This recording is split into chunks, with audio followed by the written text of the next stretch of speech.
So the biggest struggles that clients that I work with have are things that I have faced myself. That is actually why I do the work. So I'm going to tell you all about the biggest struggles that my clients face, the ones that I've been through myself. While you're here, please say hello, please ask questions, please make comments, please give a thumbs up, please give a heart, whatever floats your boat. That really helps other people to see it. And I want other people to see it because I think it's important, right? I think this is important, especially during these COVID times, that we find ways to grow and thrive, to explore, to discover, to learn, grow, and create. And this is my creation. Part of my creation here is the work that I do and the ways in which that we can lift each other up as human beings. One of my mottos is together we thrive. So drop a hello in the comments. Hey, Artie, how are you? Nice to see you. So the biggest things that I struggle with, actually also give me a thumbs up. As I said in the description, you can check out the description. Thumbs up if you want that access to that free video class. And then I can provide that for you. That's on the Relating Revolution, which is a new cohort is going to be coming up in February. Okay, hi. So the biggest things that I've struggled with in my life, there's a lot of them actually. That's why I do the work that I do, is because actually a lot of it has been born out of necessity, right? I needed to heal certain things, certain proclivities, certain tendencies in order to be able to have a thriving, awesome, happy, healthy life, which I happen to have now. But it's not been without some hard work. And along the way, it just became natural.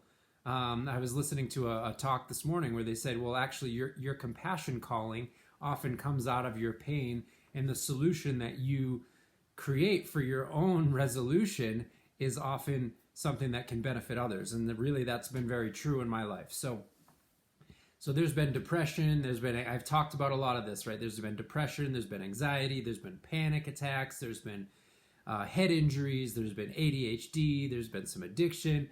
All of these things, right? But the one that I want to talk about today is the struggles that I've had in my marriage, right? Because I was one of those people that was like, marriage is, in a committed, loving relationship is going to solve the problems. It's going to solve everything else when I finally am in love and finally have that then I'm finally going to be happy, right? So that was that when that after a few years of marriage and kids and the stresses and strains of trying to support a family and young children and sleepless nights and all the things that we all go through, that we all know about, that wasn't necessarily the case, right? It didn't solve all the problems.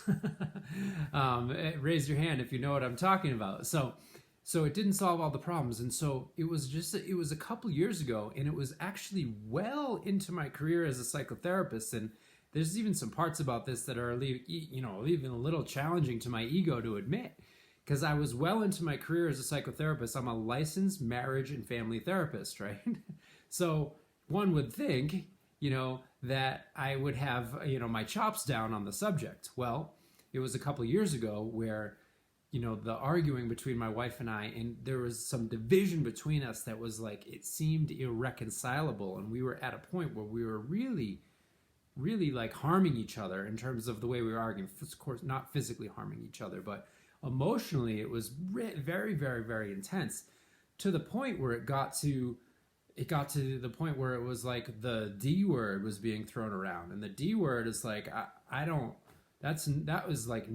divorce was not acceptable for me. It was nothing that I wanted. And it was nowhere in my desire field. I am like loyal to a fault, stay with you to the end, even if it's miserable. And that's actually not a healthy part of the continuum, but there are some honorable and healthy parts of that. But the point is that this is the last thing that I ever dreamed of, that I ever wanted. Okay. And so, but even then, as a psychotherapist, even as a person who does yoga and eats healthy and is progressive and is like a sensitive guy and open and all this stuff, I was so threatened. My ego structure was so threatened in that time of distress with my wife and I, that I froze. I shut down. I could not ask for help. And as is often the case, with a lot of the patterns that I see in the people that I work with is the woman is the one that can reach out for help. And so she said, I'm calling your mentor. I'm calling. And I said, no. So when the brain is in distress, it has three options. It can fight, it can flight, it can freeze. It can be angry, it can be afraid, or it can shut down in depression. I was shut down. And then when she said, I'm calling him, I went to fight. And I know you don't have a right. He's my mentor. You can't call him, right? And so thankfully, my wife is a very healthy, strong, independent woman. And she's like, well, fuck you. I don't care. I'm calling him anyway. And so she basically, I was like, embarrassed as I was like, okay, fine. He knows now. The cat's out of the bag. So he brought us in for a meeting at his office. And that was the pivot point. That was the turning point where I learned the most important, valuable things that I've ever learned in my life. And these are the things that now that I actually share with others. And these are actually the basis of, now I've added other things to it because, now all of my training and all of my experience and all of my history of my own personal struggles and all of the studying that I've been doing for years, it all clicked together when I was able to figure out the recipe for how to rebuild the love, trust, connection, and joy in my own marriage. And that now has coalesced into the Relating Revolution program and all these things, right? So, one is that often wonderful things come out of our hardship, but that's not exactly the point here. Is what I discovered here is that there is a way to actually change your chemistry. There is a way to deeply, on purpose, by design, affect your hormones, your chemicals, your neurology, your biology, your chemistry, your physiology, such that you have the tangible, felt experience of love, trust, joy, and connection.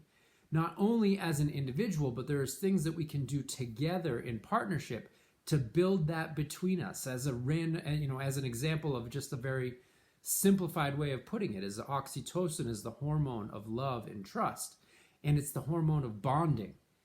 And if there is oxytocin between two people, they will be bonded, period, end of story. There is no ifs, ands, or buts about it. And so we can do things to build that on purpose. And so what I learned is like all of the things about processing, about figuring things out, about talking about it, about effective communication, none of those things, while some of those things are important skills, none of those things can compare even close to the power and the intensity and the effectiveness of actually changing our chemistry so that we can have the neurological, biological, chemical, hormonal, physiological foundation of love and trust, connection and joy in our bodies and in relationship to each other. So doing these practical things, and of course there's room to talk, there's room to understand, there's room for insight, there's room for that stuff. But it is this compared to this. And if we do not have this, it doesn't matter how much of this we do. It will never, ever, we will continue to hurt each other. If we do not have the chemistry of love, trust, connection, and joy in us, in our bodies, then we will just be stuck spinning our wheels, same patterns over and over and over again.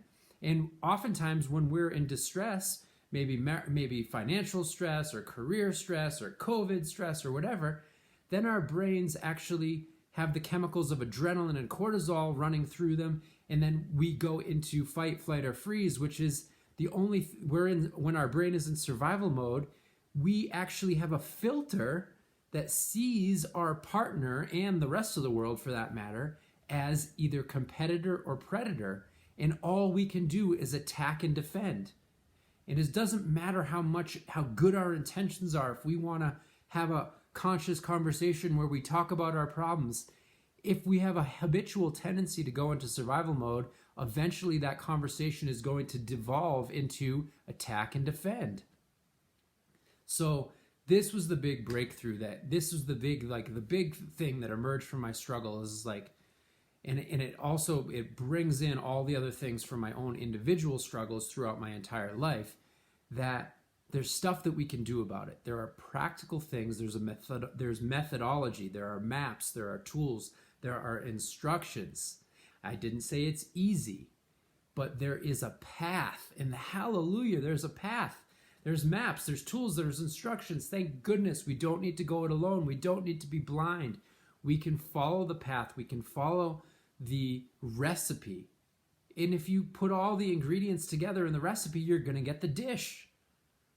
And this is a beautiful dish. It's a dish of love. It's a dish of trust. It's a dish of joy. It's a dish of connection. And like now, actually, the irony is that I do have that loving, supportive, wholesome marriage that has helped me to feel really, truly healthy and happy as an individual, because together we thrive. As human beings, together we thrive. All right, so that's my reveal for today. Some of it's a little bit tough to say in public, but it's really important, right? It's to know that you're not alone, to know that it's not your fault. We don't know about these things. We don't know about how to upgrade our brain to experience these things in a felt way. We think about it. We think we know. We want to know. We want it. That's different than actually embodying it. And there are steps we can take to embody it. So that's the beautiful news that I wanted to share, that emerges from the struggle and some of the difficult, embarrassing moments that we all have in our lives. And so love you all. Have a beautiful day. Send me a message. Please do. I know that a lot of times the content that I talk about is private. You don't want to put a comment. That's okay. You're welcome to send me a message. I will respond to that with kindness and consideration. Thumbs up if you want that access to that class that explains some a bit about the relating revolution. It's a 2-hour class, so it's more in depth than what I can go into here.